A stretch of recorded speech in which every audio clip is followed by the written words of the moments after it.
ایک مرتبہ حضرت جبریل امی حضور پاک صلی اللہ تعالیٰ علیہ وسلم کی بارگاہ میں حاضر ہوئے، سلام پیش کی۔ اس کے بعد حضرت جبریل امی کی نظر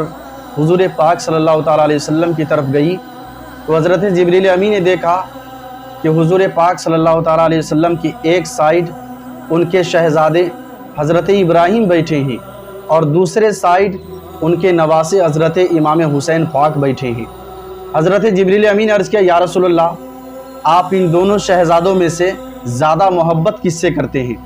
یا آپ اپنے بیٹے ابراہیم سے محبت کرتے ہیں زیادہ، یا آپ اپنے نواسے سے محبت کرتے ہیں؟ تو اللہ کے رسول صلی اللہ تعالیٰ علیہ وسلم نے اپنے شہزادے حضرت ابراہیم کی طرف دیکھا، پھر اس کے بعد حضرت امام حسین پاک کی طرف دیکھا۔ اللہ کے رسول نے ارشاد فرمایا کہ جبرائیل، میں دونوں سے محبت کرتا ہوں، میں دونوں سے پیار کرتا ہوں۔ تو حضرت جبریل امی نے فرمایا کہ یا رسول اللہ، اللہ تعالیٰ کا فرمان ہے کہ میرا محبوب جس سے محبت کرتا ہے، میرا محبوب جس سے پیار کرتا ہے، اللہ تعالیٰ بھی اسی سے محبت کرتا ہے جس سے میرا محبوب محبت کرتا ہے۔ اور اللہ تعالیٰ کا فرمان ہے کہ ان دونوں شہزادوں میں سے اللہ تعالیٰ کسی ایک کو اپنے پاس بلانا چاہتا ہے، کسی ایک کو اپنے پاس آپ رکھ لے اور کسی ایک کو اللہ کے پاس بھیج دے۔ تو جبریل امی نے فرمایا کہ یا رسول اللہ، ان دونوں شہزادوں میں سے آپ کس کو رکھنا پسند کرتے ہیں اور کس کو اللہ کی بارگاہ میں بھیجنا پسند کرتے ہیں؟ تو اللہ کے رسول صلی اللہ تعالیٰ علیہ وسلم نے ارشاد فرمایا کہ جبرائیل، اگر میرا بیٹا ابراہیم چلا جائے گا تو صرف مجھے دکھ ہوگا، صرف مجھے تکلیف ہوگی، لیکن ابراہیم کی جگہ اگر میرے نواسے امام حسین پاک چلے جائیں گے تو صرف مجھے ہی تکلیف نہیں ہوگی، میری بیٹی فاطمہ کو بھی تکلیف ہوگی، میرے داماد حضرت مولا علی کو بھی دکھ ہوگا۔ اس لیے میرا بیٹا چلا جائے یہ مجھے گوارا ہے، لیکن میرے نواسے کے جانے کے بعد میری بیٹی کو دل شکنی ہو، دل میں تکلیف پہنچے، یہ مجھے گوارا نہیں ہے۔ اے جبرائیل، میرا بیٹا ابراہیم کو لے کر جا سکتے ہو۔ اتنا کہنے کے بعد جب حضرت جبریل امی چلے گئے تو ان کے جانے کے 3 دن کے بعد اللہ کے رسول صلی اللہ تعالیٰ علیہ وسلم کے بیٹے حضرت ابراہیم کی طبیعت خراب ہو گئی، آخری وقت ان کا آ گیا،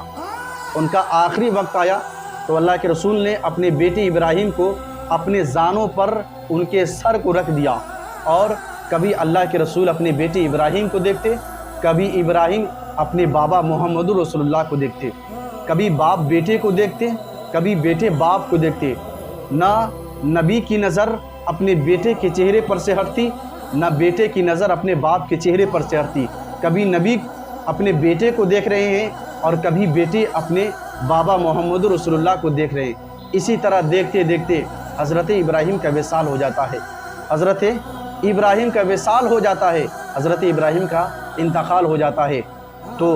اللہ کے رسول رونے لگتے ہیں۔ صحابی نے کہا کہ یا رسول اللہ، آپ رو رہے ہیں،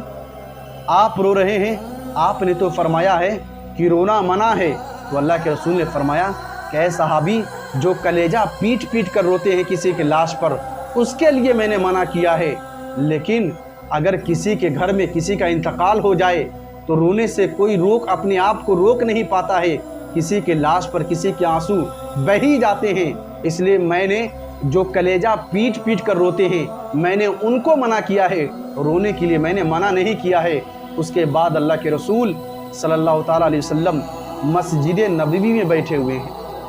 مسجد نبوی میں بیٹھے ہوئے ہیں، اور آپ نے دیکھا کہ اسی راستے سے آپ کے نواسہ امام حسین پاک تیزی کے ساتھ دوڑتے ہوئے کہیں جا رہے تھے، تیزی کے ساتھ کہیں دوڑتے ہوئے جا رہے تھے۔ اللہ کے رسول نے آواز لگائی، اے حسین، اللہ کے رسول نے آواز لگائی، اے حسین۔ حسین کا بچپنے کا عالم تھا، بچپنے کا عالم تھا، آپ نے نانا کی آواز نہ سنی، اس کے بعد جہاں جانا تھا آپ چلے گئے۔ اس کے بعد اللہ کے رسول نے کسی صحابی کو کہا کہ اے صحابی، جا کر میرے نواسہ امام حسین کو بلا کر میری بارگاہ میں لاؤ، میرے نواسہ امام حسین کو میری بارگاہ میں بلا کر لاؤ۔ صحابی گئے، کہا کہ اے حسین، حسین پاک نے کہا کہ جی حضور۔ تو صحابی نے کہا کہ اے حسین، آپ کے نانا محمد رسول اللہ آپ کو بلا رہے ہیں۔ حسین پاک جس کام میں تھے سارے کام کو چھوڑ کر اپنی نانا کی بارگاہ کی طرف دوڑتے ہوئے جا رہے تھے،